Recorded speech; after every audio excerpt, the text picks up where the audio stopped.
Have you ever wondered what happens when we die? Well, when I was 6, I died from an asthma attack and was brought back to life by Barnet General Hospital in North London. And in this video, I'm going to show you exactly what I saw.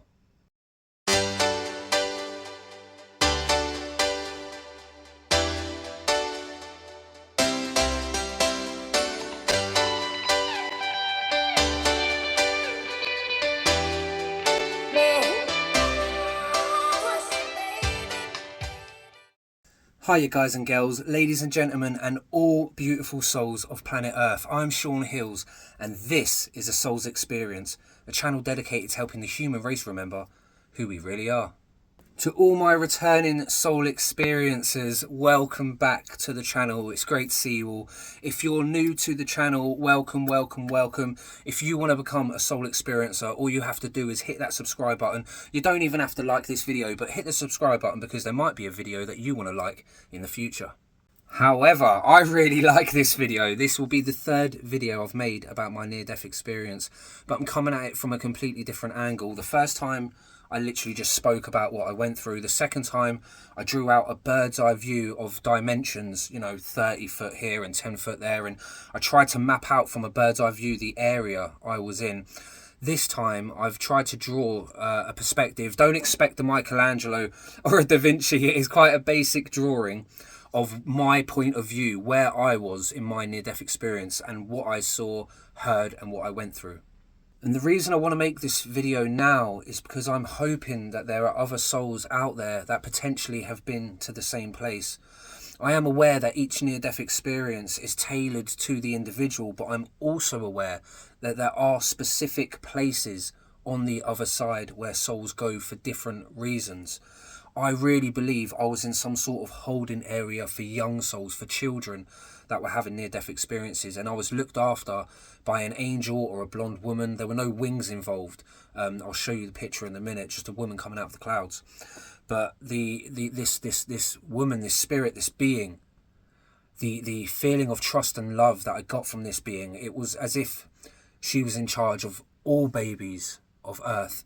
And I know so many people are finding the bravery and the memories, the remembering of near-death experiences. We're going through a great time of awakening, so this remembering and this kind of bravery to come out of the spiritual closet, as it were, and say, do you know what, something happened to me and I did have an experience, and not be classed as a madman or mad woman, or that you're going insane and be locked up in a loony bin, which is what could have happened 60, 70 years ago, not long ago. Shunned from society for admitting that we had spiritual experiences, even though we are spiritual beings. And that's one thing I want to just get out there quickly in this video. If you're worried that you don't look a certain way, that you don't sound a certain way, that you listen to the wrong type of music, you don't have the right type of knowledge or information to be spiritual. If you're worried you don't fit in with a spiritual type of community, then I've got something to tell you. If you're a human being, you're spiritual. So now we've got that out of the way, let's get on with what I saw. So I'll talk about how it happened in a minute, but I don't want to ramble on too much. So are you ready for the masterpiece? Dun, dun, dun, dun, dun. So when I passed away, I opened, my eyes closed, it went black for what felt, if I'm going to put it in linear times, around 5 to 10 seconds of blackness. When I opened my eyes again, I saw this. So I was in a cloud environment, and I was in a cloud environment. This bit, I just want to say quickly, this bit down here, I didn't see this, but I felt this. This is Earth's energy, which was down to my right. So Earth's energy was down to my right. And I felt this. This was a very magnetic, this one here was a very magnetic pull. It was a very magnetic pull.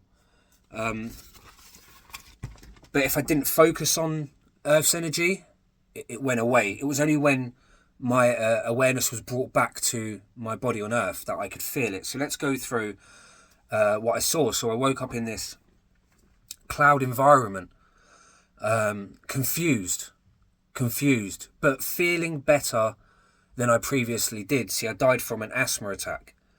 So I drank a whole bottle of undiluted juice and the juice contained sulfites. I already had quite severe asthma as a child, and I wasn't aware, I don't think anyone was aware, sulfites and certain chemicals could really trigger asthma back in the early 90s. This would have happened in 1993. So I was a 6-year-old, 7-year-old kid, 6-year-old, around that age, and I was thirsty, so I just downed the juice. Straight away I started wheezing. My sister started screaming. My older sister, Gemma, would have been about 8. She started screaming, Mum, Sean can't breathe, he can't breathe.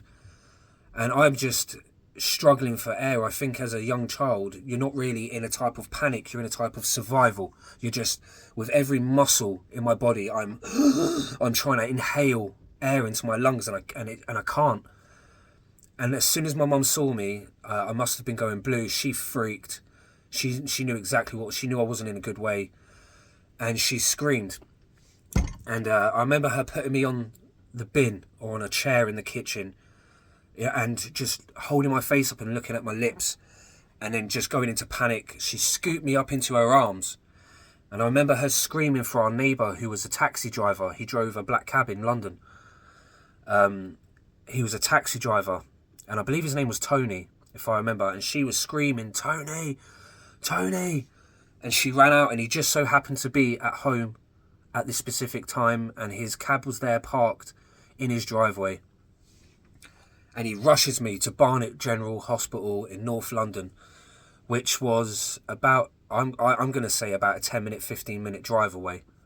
If you rush, you could probably do it in 5 to 10 minutes if you shot through traffic and traffic lights and didn't stop. But I don't remember the journey. All I remember is my mum scooping me up, running out the front door. I remember looking across and noticing that there was a black cab as she was shouting to the neighbour. There was people running around. There was panic in the air, and then it went black.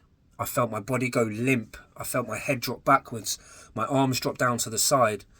My legs just went dangled down, because at the time I was fighting for breath, so I was really tense, and everything just went loose and soft, and it just went black. So the actual dying part of it was nothing. The actual passing over part from this body was a letting go of the struggle. I couldn't fight anymore. I couldn't struggle anymore. My body just went limp, and the darkness came. And the darkness was just darkness. It wasn't like, I didn't see a tunnel. I didn't see anything like that in my near-death experience. I didn't see anything like that. It was just dark. But it was as if I'd closed my eyes, because I never remember fully losing actual consciousness. I remember it went dark, and I remember the darkness.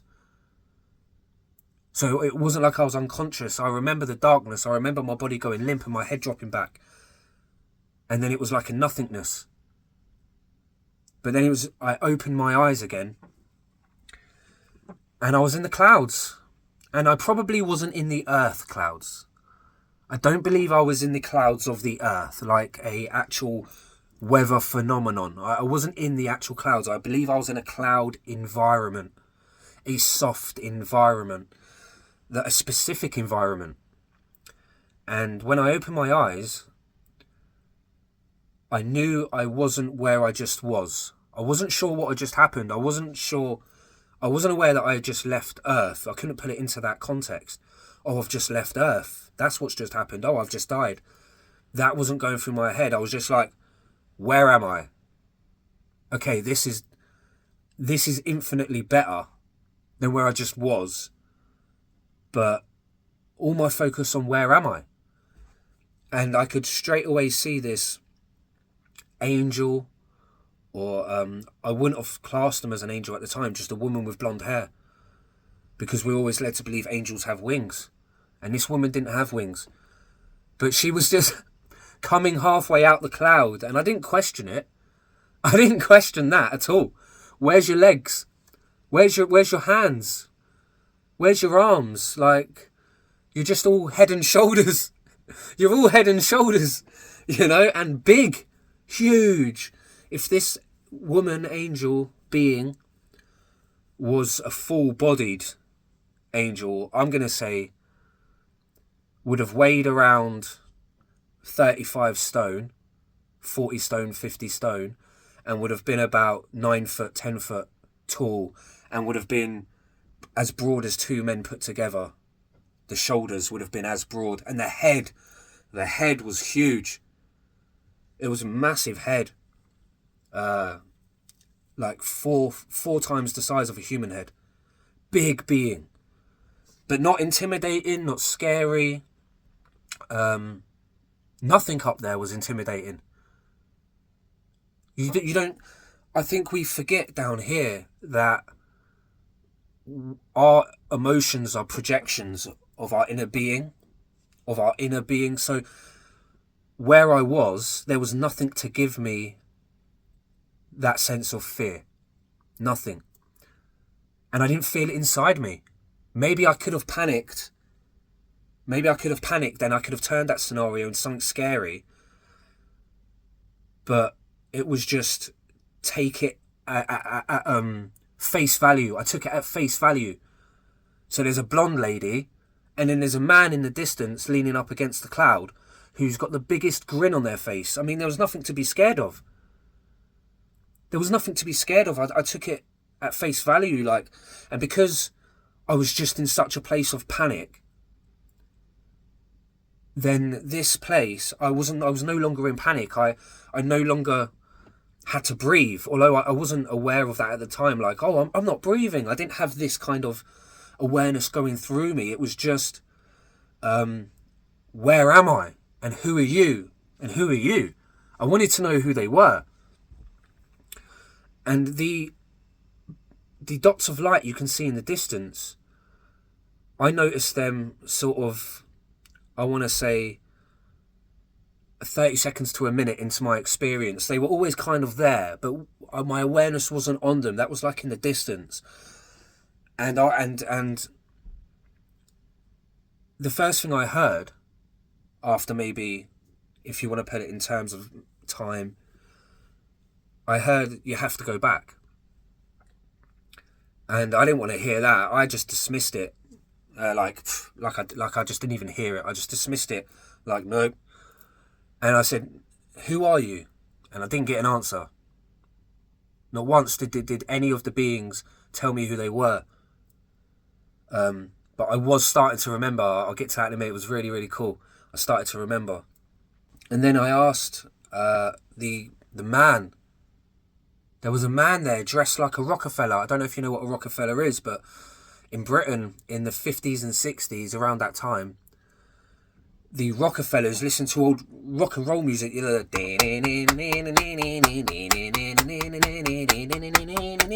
that kind of and the old swinging, a bit like Grease.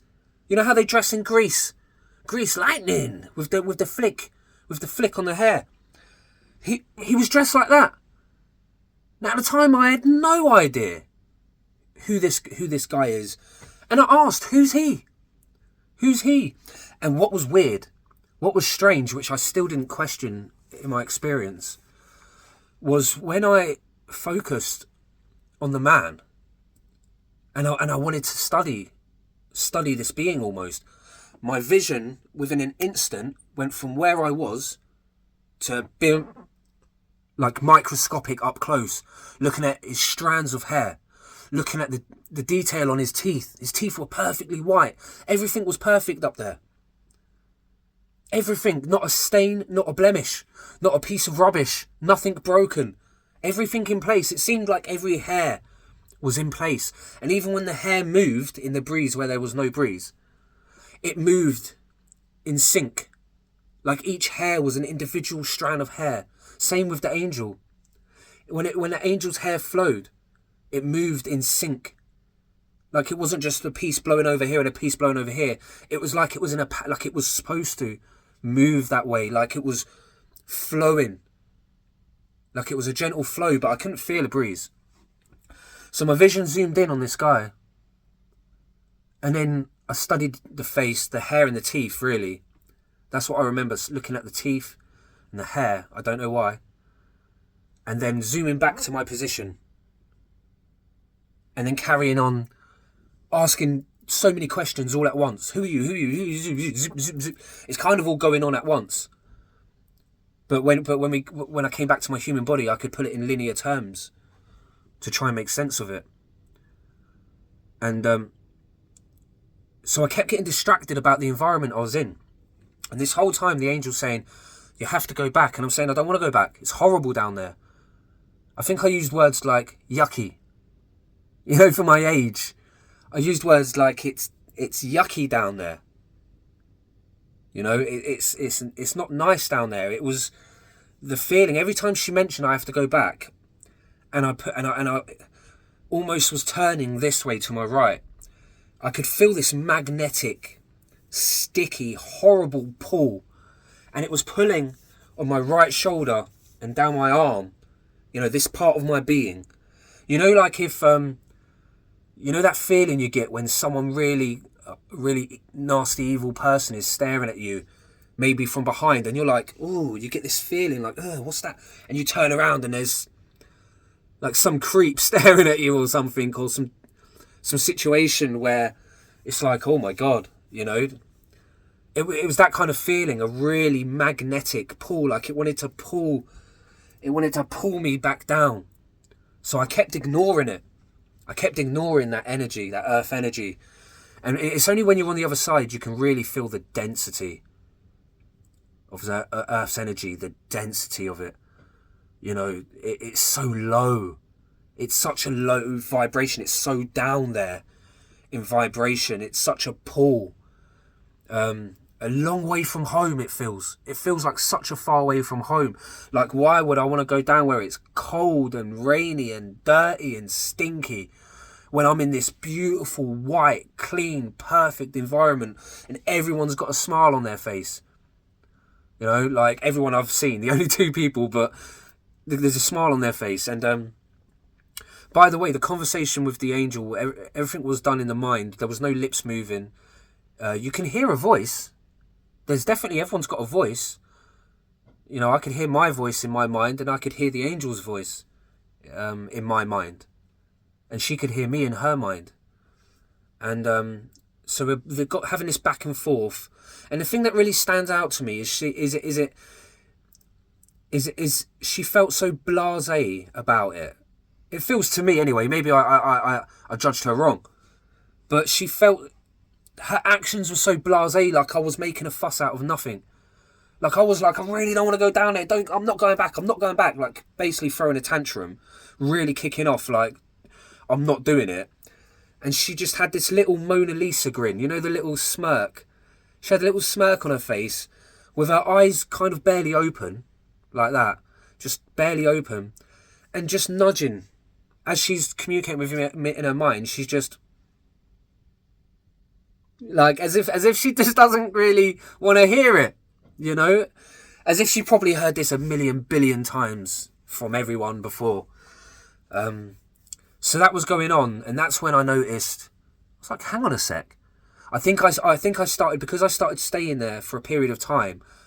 Maybe that's why I started noticing more of my environment, because I noticed in the distance, it was almost like a cloud road.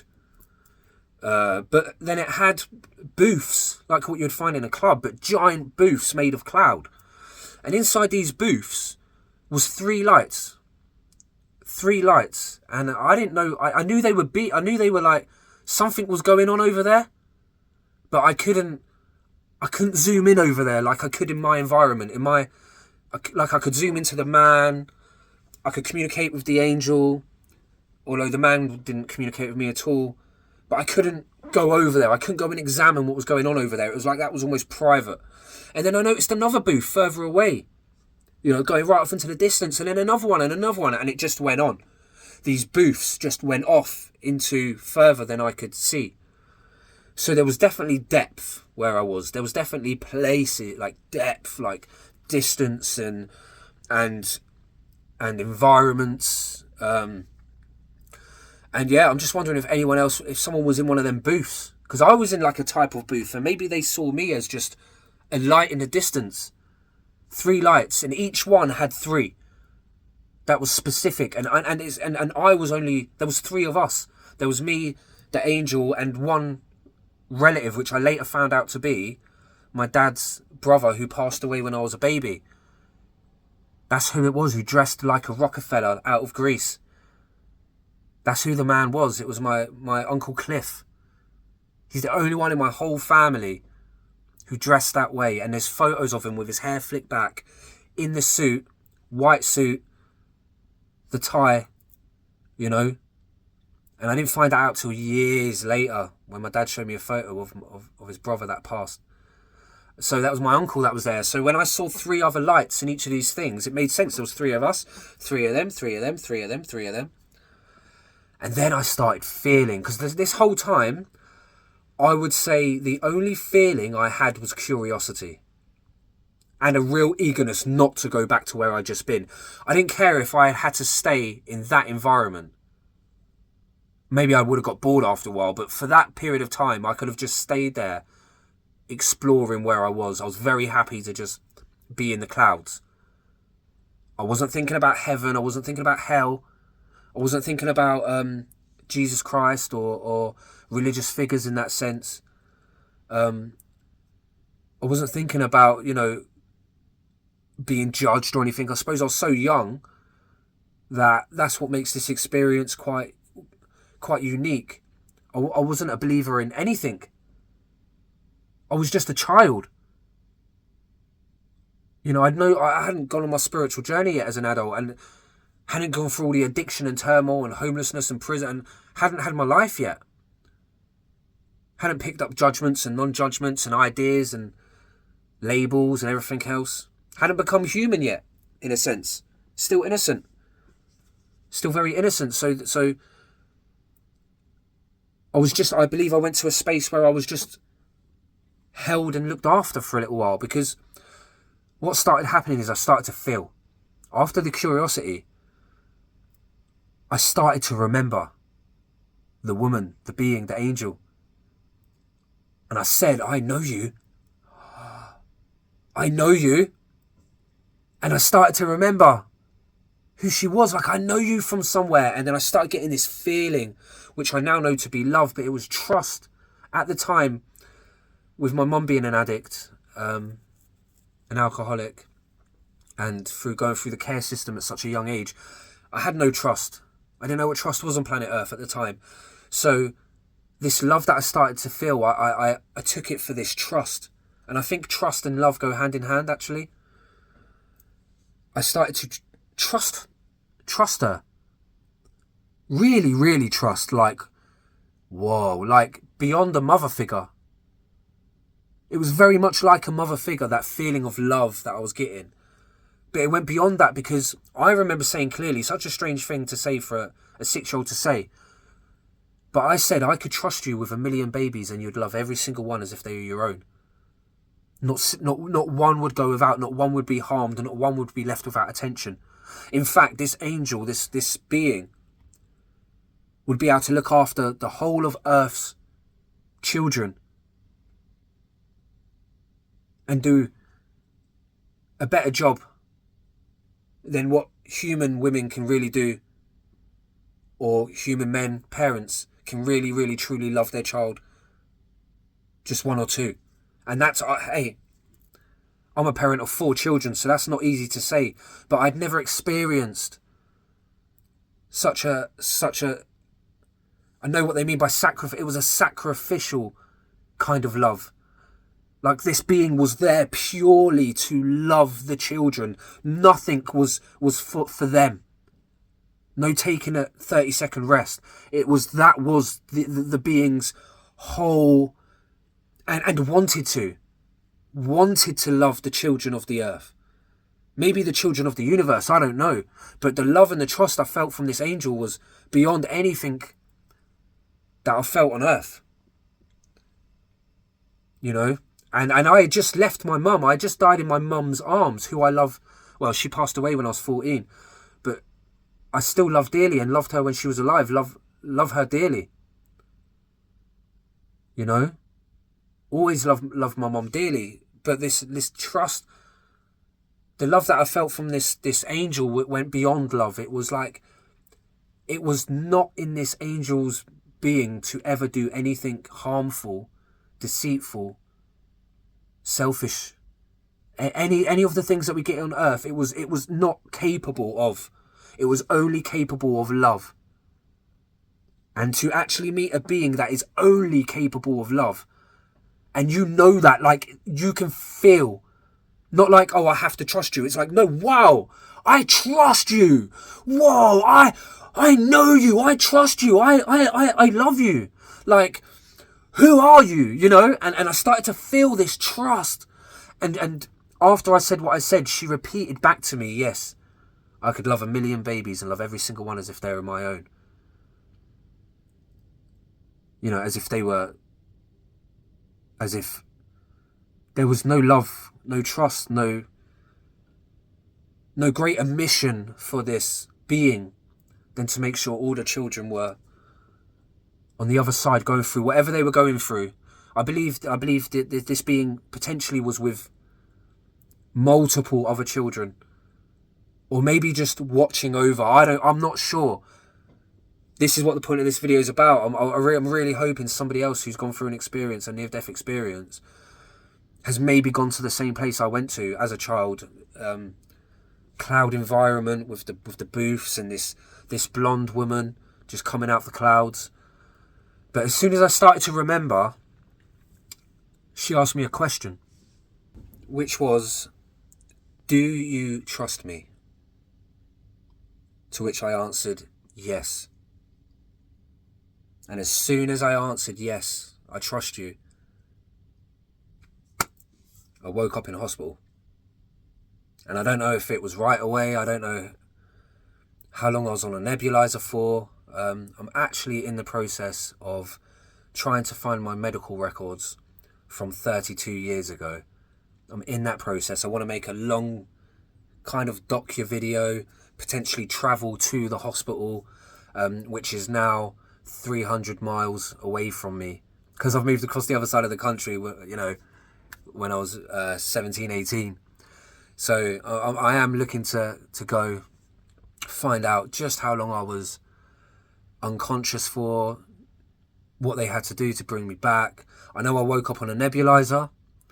I woke up with a mask, oxygen on my face. And I was spent a week or 5 days in an oxygen tent. I know that my dad had to come and sleep by the side of my bed. And I remember clearly, because it was around the time E.T. came out. And if you've seen the film E.T., there's a big oxygen tent at the end. Yeah, there's a big oxygen tent.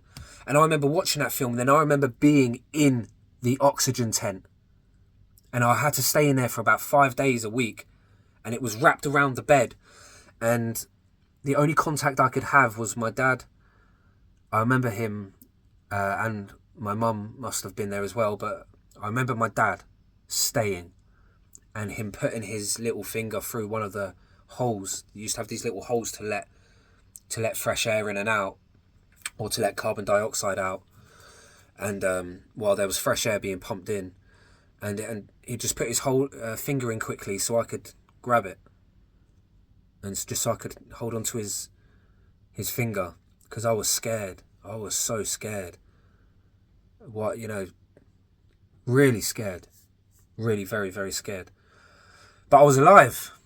And when I finally went back to school, to primary school, I remember telling people about the people in the clouds. And I stared at the clouds, and I'd tell people, you can walk on the clouds. Did you know that? And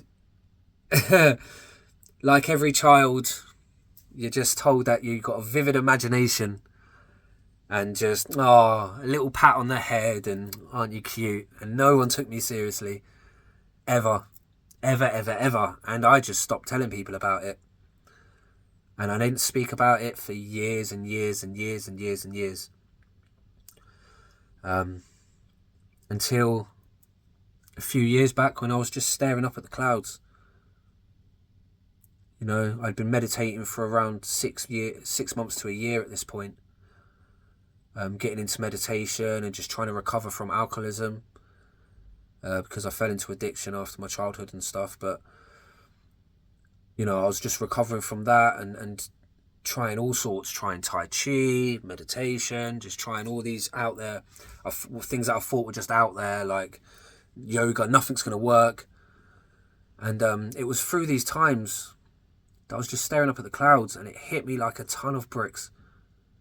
Bang! The whole thing hit me like a ton of bricks. The memory, the asthma attack, the telling people about afterwards, the angel, the guy dressed like a Rockefeller, you know, the guy dressed like a teddy boy.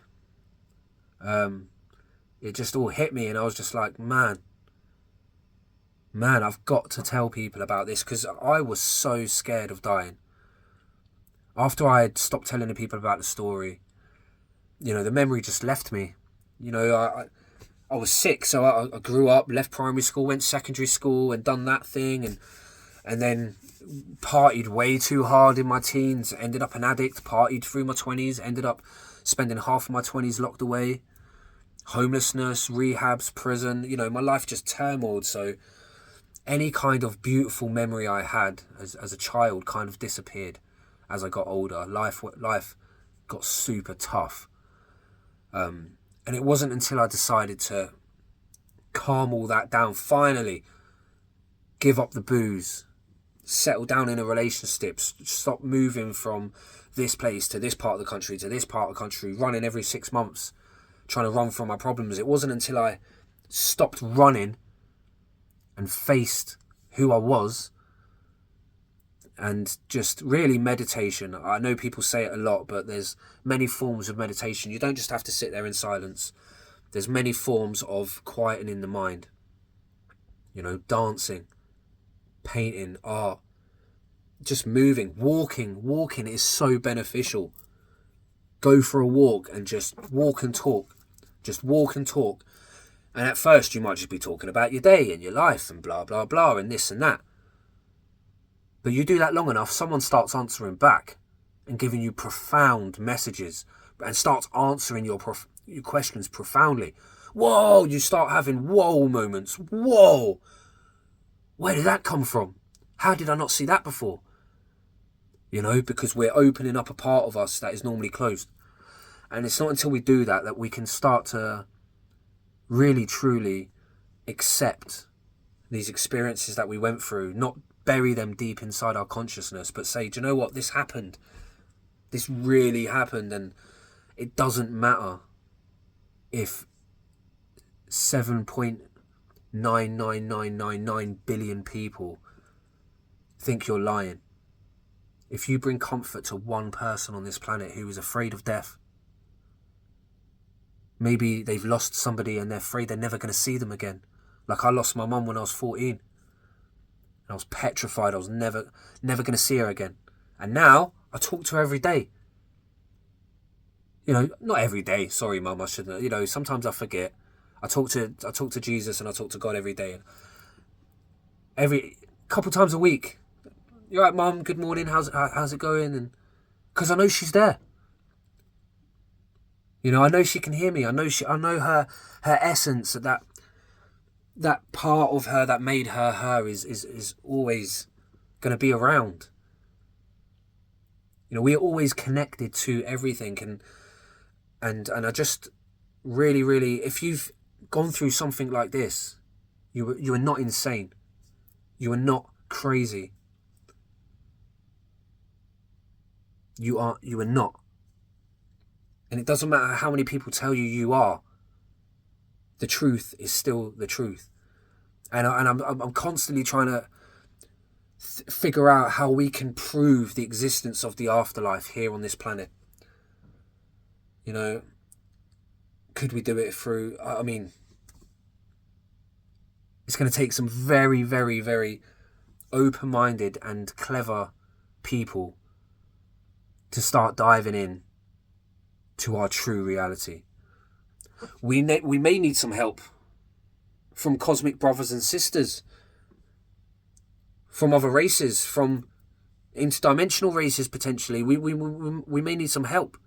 But again, we're going to have to be open to that.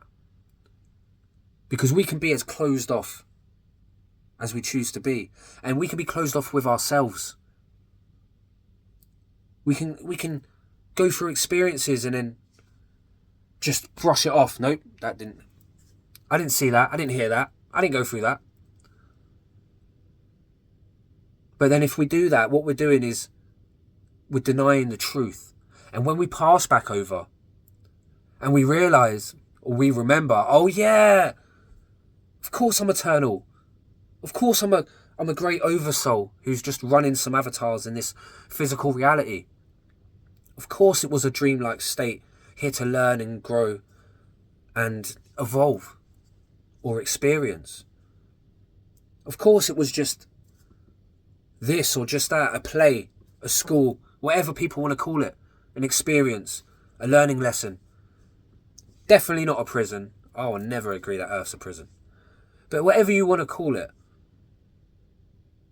whatever you want to call it, if we don't share our experiences with those around us, then we are denying that which we truly are. And that is the one regret I think every soul does not want to have. There's something inside my knowing that tells me the biggest regret for any soul when they pass back over is not remembering who they truly were while they were alive, not remembering their ability, not remembering their power. Like they didn't win the game. Yeah, like you're this all-powerful being on the other side and someone presents you with the game of Earth and you're like, I could do that. That's easy. And you go down there for 70, 80, 90, 100 years and you come back like, how was that so hard, man? What the... So if you've gone through an experience, just share it. Just share it with those who you feel comfortable sharing it with. And if you don't know anyone, share it on this channel. Share it on this channel. The community on this channel are such a beautiful, beautiful community that are really looking to expand and grow and find and seek. No more hiding, just seek. The members of this community are a beautiful bunch of spiritual adventurers that are willing to have that conversation. And so you'll never find people ridiculing you. You're always going to have someone in the background. You're always going to have duality, because that is the game we are playing, duality. But we are in the time of great awakening, and I promise you that this time we are in right now is not only special and beautiful, but is necessary for the evolution of human consciousness to go back to source, go back home. Just like the figure of 8, we start off and then we go and we stray. But we've been straying as a species, as a planetary system, as a whole. But now we're returning. And we're going back home. We're finding harmony. That word is so beautiful, harmony. Harmony is an interaction of peace and love. It's a flow of energy. No stagnation. No force needed. A giving, a taking, a pushing, a pulling. Literally the energies that make this universe capable of being what it is. And we are capable of that same energy. A harmonious way of living, not only with those around us, but with the animals and the plants. We are slowly becoming more and more aware as a species that we are not the only intelligent species that exist. In fact, we are probably far from superior right now with our technology. But our spiritual technology that has been laid dormant and not taught to us, which is really important that we were not told about this. We are not raised to know about our spiritual technology, the thing that we hold inside of us, the power that we hold inside of us. Our capabilities go beyond what we've ever been taught. But this will all change, and I believe this will all change. I believe that not only spirituality, but the potential for what the human body can do will start to be taught in education before my lifetime is over. I genuinely believe meditation and spirituality will start to become part of the school curriculum and also the workplace environment. How nice would it be to know that your boss not only wanted you to do well in the job, but wanted you to do well in life? How nice would it be to know that there is a wellness feeling to the education system, a wellness, health, mindset feeling of spirituality, love and harmony within the workplace system, where we don't work ourselves to death and educate ourselves to death for the sake to line somebody else's pockets, but everything we do is in with harmony of the greater good for us and those around us. This is where I truly believe the human race is going. And if it wasn't for memories like my near-death experience and the love I'd felt on the other side, I wouldn't so passionately keep going on with these videos. For over 3 years now I've been making content, and there is only one reason for that.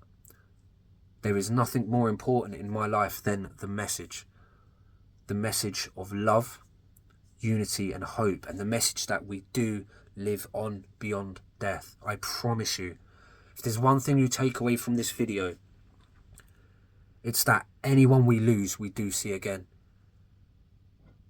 We do, and I don't say that lightly. I've lost my best friend, my mum, my uncle, granddad, nan. I mean, pretty much.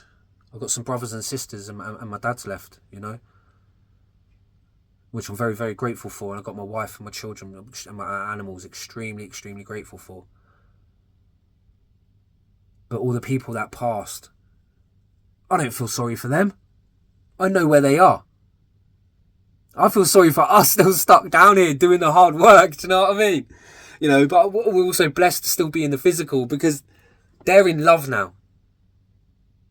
They're in love. They're in harmony. They're in trust. They're in unity. You know, they're in the next stage of their soul progression, whatever that may be. They finished their journey here. They completed it. And no matter how they went out or with whatever problems, they'd lived the human being life, which is not easy. The difference from down here to up there, if you're here now, you're a brave, brave soul. Even if you don't feel like a brave human being, you are a brave soul for leaving home, our true home, and coming this far. It feels like in energy, it might be right next door. In physical terms, if we want to put no time and space, but energetically it is far away. Energetically it is a long way from home. And yeah, we're all out there, spiritual soldiers.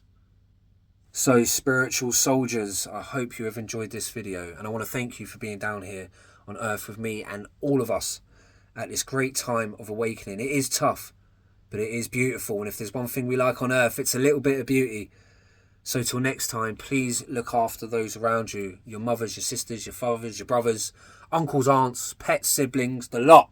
Just make sure everyone's okay. Just say hello today, little smile, check in on them, see if they're all right. But please, please, please, don't forget to look after yourself. Because if we don't love ourselves, then we can't truly love those around us and give them the love that they deserve. And then we can't receive the love that we all truly deserve deep down. And that would be a shame. I don't want that for anyone. I want everybody to find some kind of love here on this planet, because that is all there really is at the end of the day.